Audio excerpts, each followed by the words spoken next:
So this morning I'm at work to do some basic maintenance on the Cadillac. Had an opportunity to use the lift. It's a Saturday morning. It's about 5:30, quarter of 6 in the morning. We don't open till 8. So I decided to come in a little early and take advantage of the lift and do an oil change. And I'm also going to do the spark plugs and the ignition coils. My car is just shy of 95,000 miles now. It's 93 and change. I'm not sure if the coils and plugs have ever been done, so it's a inexpensive maintenance item to do. So we're going to take care of that today and change the oil as well. So I'm going to get it up on the lift and we'll go over how to do those things. All right, so I brought the car over here to the alignment rack. It's going to be just easier to do a drive-on ramp and lift it up. I work at an Audi dealership, and our lifts over on the shop side are all set up for Audi lift points. So all of these pads, that lift the cars, they're all set at a certain height to slide under the Audis and go right to their jack points. Well, the Cadillacs are in and up much further, and rather than adjust the jack pads and add the spacers necessary and all that to lift the car, it's just easier to come over here to the alignment rack where I can drive right on and lift it up. So to do the oil change on this car, takes 530 synthetic. The oil filter is a cartridge type, and it's in that housing right there. So I like to crack the oil fill cap because the oil will drain much faster if you do that. And this is where your dipstick is, right behind the filter housing over here. I'm gonna pull that up and just leave it up a little bit because it's some sort of visual reminder that, hey, you need to still put oil in this. So I'm going to get it up in the air, and we'll take off the underbelly pan and get the drain plug off, and we'll do a quick and easy oil change. All right, under the car, we get this belly pan that covers the underside of the motor. All that needs to come off are these little pull tabs, these little plastic pull tabs. You just pop those out and pull the tab through. And then there's 4 10 millimeters that hold the back part on. My particular belly pan is broken on this side. I didn't know that. I'm just finding that out now. So I've only got the one on this side. So I'm going to pop those off, and that'll expose the bottom of the engine where we can get to the drain plug. All right, belly pan is off. Here's the bottom of the engine, the oil area. Oil pan. And on my 3.6, the drain plug is right over here. I've seen others in a different location. I don't know if it's just the newer version of the 3.6, the plug's in a different location, but in any case, it's still a 15 millimeter, and it's located right here on the passenger side on my car. So we're just gonna crack that off, let the oil drain down into this handy pan, and we'll put it all back together.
I didn't release it all the way, and you saw it get a little messy there because I did not want it to shoot all over the alignment rack.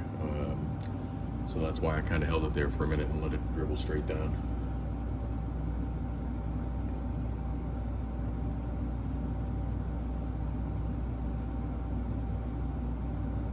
So we'll let that drain down all the way, let it drip while I get the oil ready and the filter out and all that, and then we'll button things back up under here. All right, that's starting to slow down now. I did pick up a new drain plug. It's an M12 by 1.75. and this one is magnetic.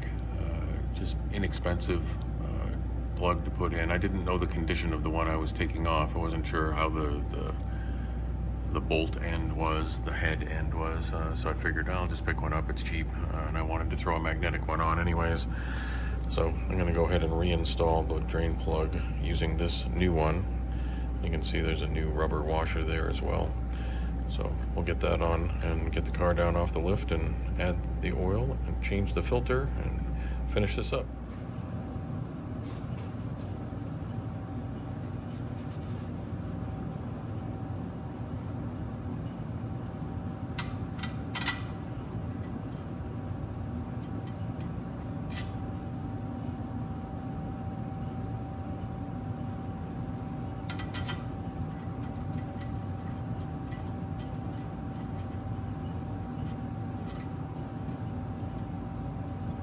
Now the head of this one is 13 millimeters, not 15 millimeters.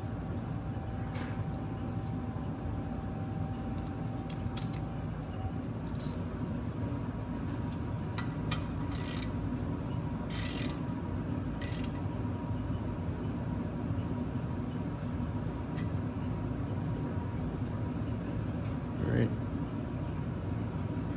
Just put the belly pan back on and lower the car. Okay, next we're going to change the oil filter and add the oil. The oil that I'm using is Castrol Edge Full Synthetic. It is Dexos compliant. I had to look up what that was, to be honest with you. All it is this oil meets a certain number of requirements as far as high performance under temperature conditions, deposit control. It's just there's a list of things that this has to meet in order to carry that label, and that's what General Motors says goes into their high performance engines. So the oil cap, tells you to use 530, and it's got the Dexos label on it. And so I'm a fan of Castrol Edge anyways. It's what I use in my Audis. I've also used Mobil 1 for years. You just want to use a high quality oil. The filter that I'm using is actually a Mobil 1 filter. The parts store that I went to did not have a General Motors filter in stock, so I just picked up a decent cartridge filter that I will use instead. All right, so I'm going to get this engine cover off.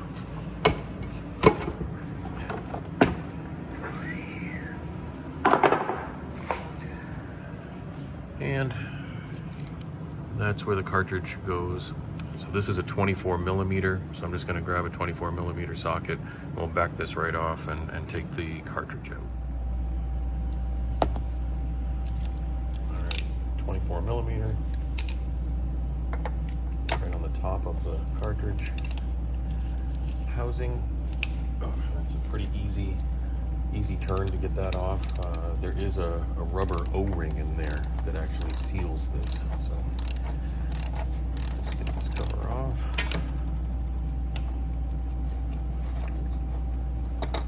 All right.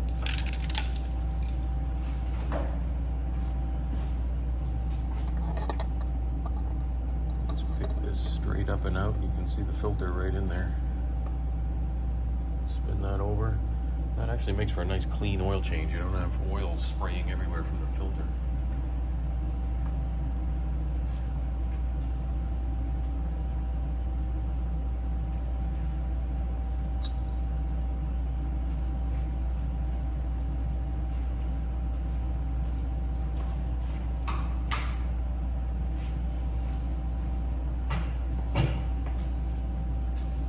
Alrighty, here's the housing. And there's the rubber O-ring that goes around once it goes in, and that seals it, against the chamber in there. So the oil filter, the cartridge oil filter on these, it's a type of thing where you don't have to put it in a specific direction. You just put the new cartridge filter in and seat it, and then just screw this right back down in. I'm going to take a moment to clean this up, and then I'm also going to replace this rubber O-ring because a new ring came with the cartridge filter. So I'll take care of that and then we'll get it back in. All right, filter housing is all back together, new filter in it. Now it's just a matter of topping off the oil. This particular motor, the 3.6, takes 6 quarts of 5W30 full synthetic. So I've got a 5-quart jug, 1-quart bottle. I'm just gonna add it all and check the dipstick and make sure we're full. Alrighty, I added the oil, got the oil cap back on, started the car, let it run for 30 seconds or so. Oil pressure came back right away, of course. So now shut it back down. I'm gonna just check the oil and make sure the level is good. Wipe that down.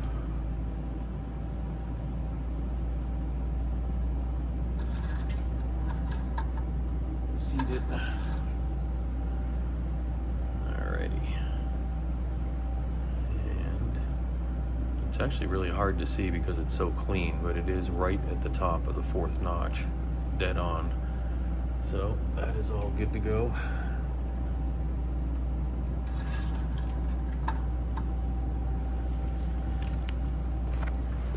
So the oil change on this car is actually, pretty easy. The only way it could be easier is if the belly pan, wasn't there or had an access hole to drain the oil, like some GM products do. So cartridge filter all set, made sure that's tight, no leaks. Oil is full, clean, good to go. So it's just a matter of popping the engine cover back on and you're done. Going to find the procedure for resetting the oil indicator in the car's computer, and I'll add something for that.